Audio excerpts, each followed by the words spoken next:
જય સ્વામિનારાયણ। આજે વાત કરવી છે ધર્માદાનું શી રીતે ખવાય। રાધનપુર વિસ્તારની અંદર ભયંકર દુષ્કાળ પડેલો, અનેક લોકોને પૂરતું ખાવાનું પણ મળતું ન હતું। આથી એ વિસ્તારની અંદર ગોળ મફતમાં આપવામાં આવતો અને ચણા વેચાતા આપવામાં આવતા।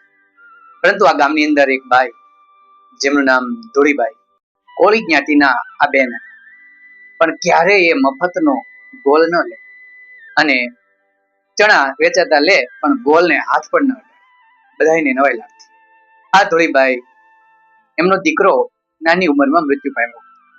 થોડા સમય પછી તેમના પતિ પણ મૃત્યુ પામ્યા। તેમની પાસે 50 વીઘા જમીન અને 2 બળદ પણ હતા। ધોળીબાઈએ નક્કી કર્યું કે હવે તો આ બળદથી કેવી રીતે કામ થાય, એટલે તેમને 2 બળદ એક ગૃહસ્થને આપી દીધા અને તેમની પાસેથી જે કંઈ પૈસા આવ્યા એવા એક સદગૃહસ્થને પૈસા આપીને કીધું કે તમે આ પૈસાને યોગ્ય જગ્યાએ વાપરજો, જેને કારણે મરનારનું કલ્યાણ થાય। આથી એ ગૃહસ્થએ એ બળદના રૂપિયા જે મળ્યા એમાંથી બાજુના ગામની અંદર કૂવો બંધાવ્યો અને અવાડો પશુઓ માટે બનાવ્યો। પાણી ખરાબ નીકળતું, પરંતુ આ કૂવો ગાળ્યો એનું પાણી એકદમ મીઠું થયું, લોકો ખુશ થયા।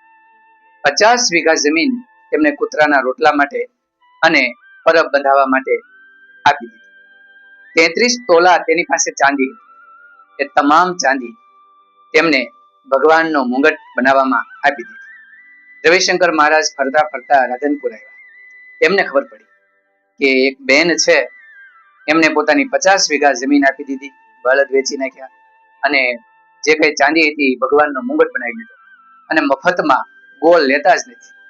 રવિશંકર મહારાજ તેમને મળવા ગયા અને તેને કીધું, બેન, 50 વીઘા જમીન તમે વેચી નાખી, પણ તમારી દીકરીને આપી દીધી હોત તો બેને કીધું કે દીકરીને શા માટે આલું, દીકરી તો એનું નસીબ લઈને આવી છે, તો એને ભગવાન આપી દેશે અને મહેનત કરશે તો એને મળી રહેશે। આ જમીન તો મેં ધર્મદામાં આપી દીધી, મારે કશું જોતું નથી।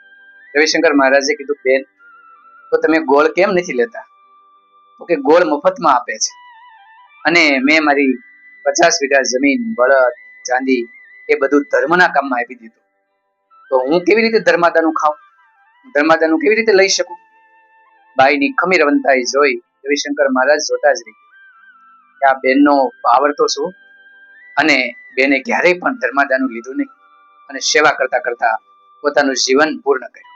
આમ ધોળીબાઈ એ વિસ્તારની અંદર આદર્શ સ્ત્રી તરીકે જાણીતા બની ગયા।